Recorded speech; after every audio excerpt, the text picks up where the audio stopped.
વિદ્યાર્થી મિત્રો, આજે આપણે સમય સંખ્યાનો ત્રીજો લેક્ચર લઈને આવી રહ્યા છીએ.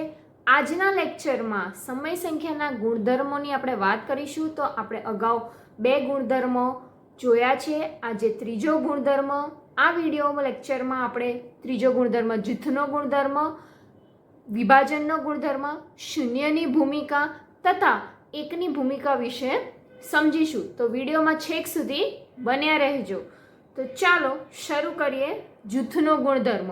જૂથના ગુણધર્મને ઇંગ્લિશમાં કહે છે એસોસિએટિવ પ્રોપર્ટી. સૌથી પહેલાં આપણે એની વ્યાખ્યા સમજીશું કે જૂથનો ગુણધર્મ શું કહે છે. તો કે જૂથના ગુણધર્મમાં જો 3 કે તેથી વધુ સંખ્યાઓને એની ઉપર આપણે ગાણિતિક ક્રિયા કરીએ. ગાણિતિક ક્રિયાઓ તમને ખબર છે, સરવાળો, બાદબાકી, ગુણાકાર, ભાગાકાર. 3 કે તેથી વધુ સંખ્યાઓ પર ક્રિયા કરતી વખતે જૂથ બદલવાથી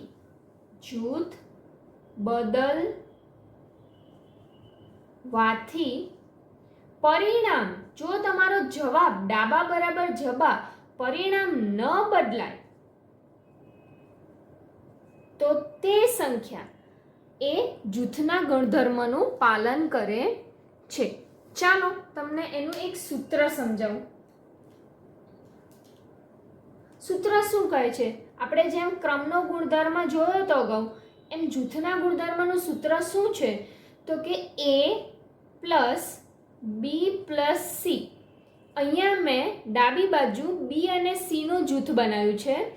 હવે આપણે એનું જૂથ બદલીએ. હવે A અને B નું જૂથ બનાવીએ અને C ને અલગ કરીએ જમણી બાજુ. તો આ છે જૂથના ગુણધર્મનું સૂત્ર. તમે અહીંયા ગાણિતિક ક્રિયાઓ બદલીને પણ પરિણામ ચેક કરી શકો. સરવાળાની જગ્યાએ બાદબાકી, ગુણાકાર, ભાગાકાર, આ અલગ અલગ ગાણિતિક ક્રિયાઓનો આપણે અભ્યાસ કરીશું. ચાલો હવે આપણે ગાણિતિક ક્રિયાઓનો ઉપયોગ કરીએ અને આપણે જોઈએ કે સમય સંખ્યા માટે જૂથના ગુણધર્મનું પાલન થાય છે કે નહીં. તો સૌ પ્રથમ આપણે સરવાળા માટે જોઈએ. અહીંયા મેં એક ઉદાહરણ લીધું છે. અહીંયા એમાં B પ્લસ C નું જૂથ બનાવ્યું છે. ત્યારબાદ જમણી બાજુ A પ્લસ B નું જૂથ બનાવ્યું છે. ચાલો આપણે ચેક કરીએ કે ડાબા બરાબર જવા એટલે કે જૂથના ગુણધર્મનું સરવાળાની ક્રિયા માટે પાલન થાય છે કે નહીં. સૌ પ્રથમ આપણે કૌંસમાં જે જૂથ બનાવ્યું છે એનો લસા લઈશું. છેદમાં સમાન કરવા માટે 5 અને 6 છે એટલે લસા આપણો 30 આવશે. તો અહીંયા ઉપર 5 ને 30 ક્યારે આવે? તો 5 6 30. તો ઉપર અને નીચે 30 વડે તમારે ગુણવું પડશે. તો 3 6 18 ના છેદમાં 30 પ્લસ માઇનસ પાયું 25. તો અહીંયા છેદ આવ્યો તમારો 30. ચાલો હવે આનું સાદું રૂપ આપીએ. -2 ના છેદમાં 3 પ્લસ -7 ના છેદમાં 30. કારણ કે 25ની સંખ્યા મોટી છે એટલે મોટાની નિશાની. હવે પ્લસ માઇનસ થશે. તમારે અહીંયા ફરીથી લસા 30 લેવો પડશે. તો -20 -7 છેદમાં 30. તો -27 ના છેદમાં 30 જવાબ આવશે. તો હવે આનો હજી પણ તમારો છેદ ઉડી શકે છે.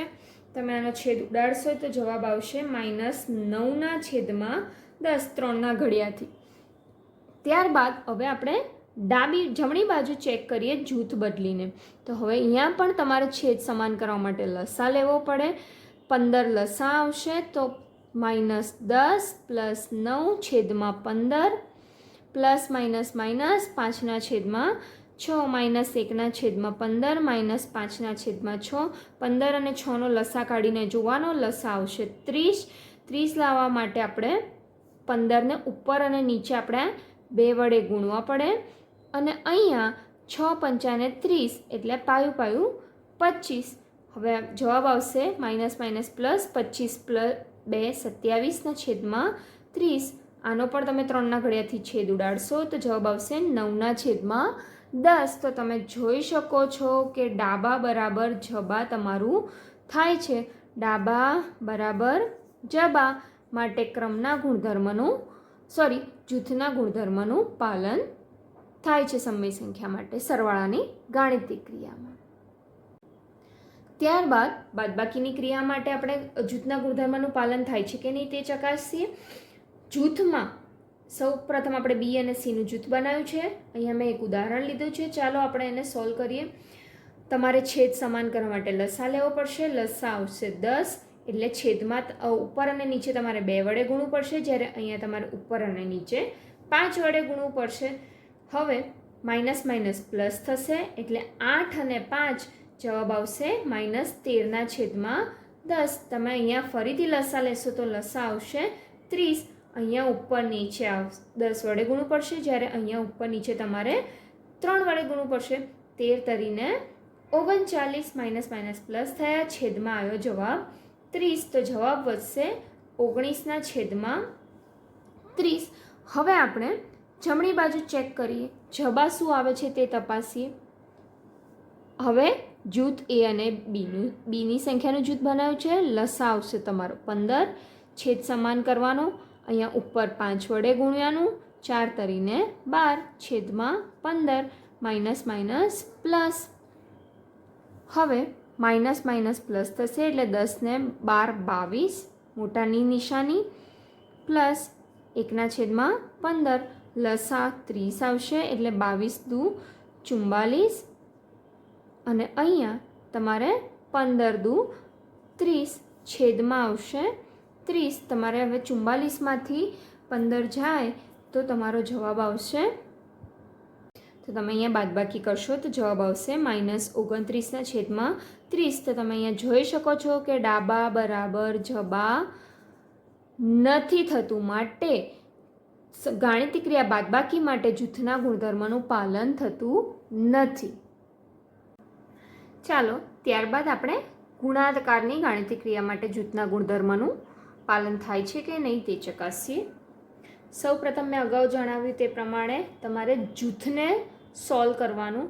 અહીંયા તમે જોઈ શકો છો કે ગુણાકાર છે તો ચોકડી ગુણાકારથી તમે છેદ ઉડાડી શકશો, માટે 5/18 જવાબ આવ્યો.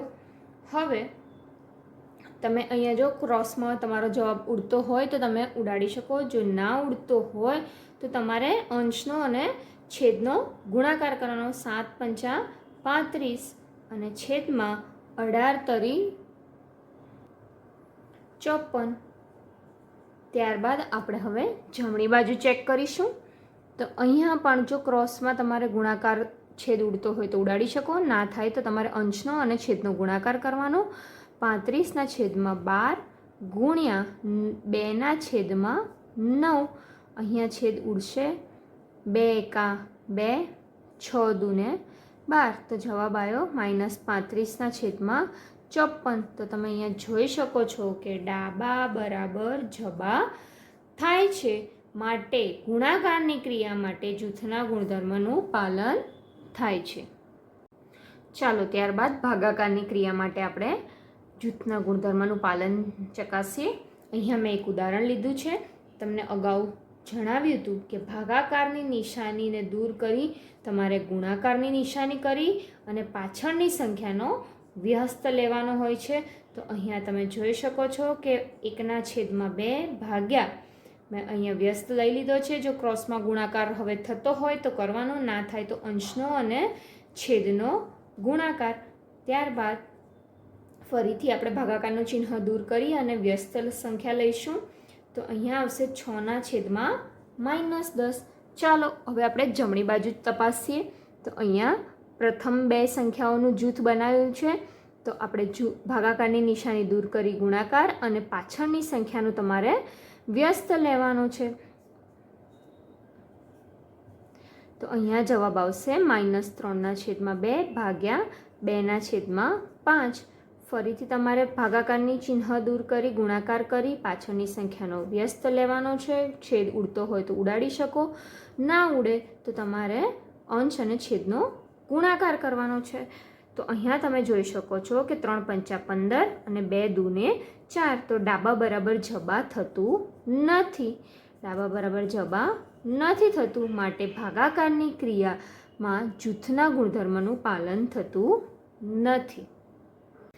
ત્યારબાદ ચોથો ગુણધર્મ આવે છે વિભાજનનો ગુણધર્મ. વિભાજનના ગુણધર્મમાં બે પ્રકાર છે. પહેલો પ્રકાર છે ગુણાકારનું સરવાળા પર વિભાજન અને ત્યારબાદ બીજો પ્રકાર છે ગુણાકારનું બાદબાકી પર વિભાજન. એનું સૂત્ર આ પ્રમાણે થાય છે. ધારો કે 3 કોઈ સંખ્યા કે તેથી વધુ સંખ્યા હોય તો a ગુણ્યા b પ્લસ c એટલે કે ગુણાકારનું સરવાળા પર વિભાજન તમારે કરવાનું છે. તો અહીંયા શું કરવાનું તમારે તો કે a ગુણ્યા b લેવાનું પ્લસ એટલે એ બી સાથે ગુણાશે, ત્યારબાદ સરવાળાનું ચિહ્ન અને ત્યારબાદ એ સી સાથે ગુણાશે. તો આને કહેવાય ગુણાકારનું સરવાળા પર વિભાજન. એવી જ રીતે ગુણાકારનું બાદબાકી પર વિભાજન એટલે શું તો કે એ ગુણ્યા કૌંસમાં બી માઇનસ સી, હમણાં જણાવ્યું તે પ્રમાણે એ ગુણ્યા બી, અહીંયા બાદબાકીની નિશાની છે તો અહીંયા બાદબાકી અને ત્યારબાદ એ ગુણ્યા સી. જો તમારે વિભાજનના ગુણધર્મના ઉદાહરણ સમજવા હોય તો મને કમેન્ટમાં ચોક્કસ જણાવો, તો હું નવો વિડીયો વિભાજનના ગુણધર્મના ઉદાહરણ માટે લઈને આવીશ. ત્યારબાદ શૂન્યની ભૂમિકા. શૂન્ય એ સરવાળાનો તટસ્થ ઘટક છે. સરવાળા માટેનો તટસ્થ ઘટક છે. શૂન્ય એ સરવાળા માટેનો તટસ્થ ઘટક એટલે શું તો કે તમે કોઈ પણ સંખ્યાને શૂન્યમાં ઉમેરતા, કોઈ પણ સંખ્યામાં શૂન્ય ઉમેરતા તેની તે સંખ્યાનો જવાબ પાછો મળે છે. માટે શૂન્ય એ સરવાળા માટે તટસ્થ ઘટક છે. ત્યારબાદ આવશે એકની ભૂમિકા. ત્યારબાદ આવશે એકની ભૂમિકા. તો એકની ભૂમિકા શું કહે છે કે એકની ભૂમિકા એક એ ગુણાકાર માટે, એક એ ગુણાકારનો તટસ્થ ઘટક છે. હમણાં જણાવ્યું પ્રમાણે તટસ્થ ઘટક એટલે શું તો કે તમે કોઈ પણ સંખ્યામાં એક ગુણો તો તે સંખ્યા પોતે પાછી મળે છે. માટે એક એ ગુણાકારનો તટસ્થ ઘટક છે. Thank you.